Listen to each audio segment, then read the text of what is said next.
আজকে আপনাদেরকে এমন একটা গুণের কথা বলবো, যেই গুণটা আপনি ধারণ করতে পারলে আল্লাহ রাব্বুল আলামিন ইনশাআল্লাহ আপনার সঙ্গী হবেন। আমার কাছে মনে হচ্ছে ইতিমধ্যেই অনেকে ধরতে পেরেছেন বিষয়টা। সেই গুণটা হলো সবর, ধৈর্য। আল্লাহ রাব্বুল আলামিন বলেছেন, ইন্নাল্লাহা মাআস সাবিরিন। আল্লাহ তাআলা ধৈর্যশীলদের সঙ্গে রয়েছেন।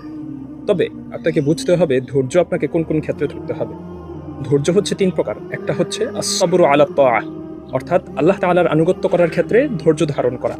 কারণ অনেক সময় এমন হয় যে আমরা নামাজ পড়ছি, কিন্তু নামাজ পড়তে ১ মাস ১.৫ মাস পরে গিয়ে আমাদের নামাজের মধ্যে একটা শিথিলতা চলে আসে। কিন্তু তারপরেও যদি আপনি ধৈর্যের সঙ্গে নামাজ পড়তে পারেন, তাহলে আপনি সেখানে সাবের হলেন, ধৈর্যশীল হলেন।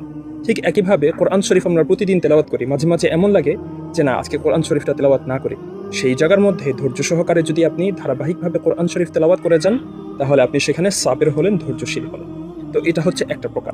দ্বিতীয় প্রকার হচ্ছে আস-সাবরু আনিল মাসিয়াহ, গুনাহ থেকে বিরত থেকে ধৈর্য ধারণ করা।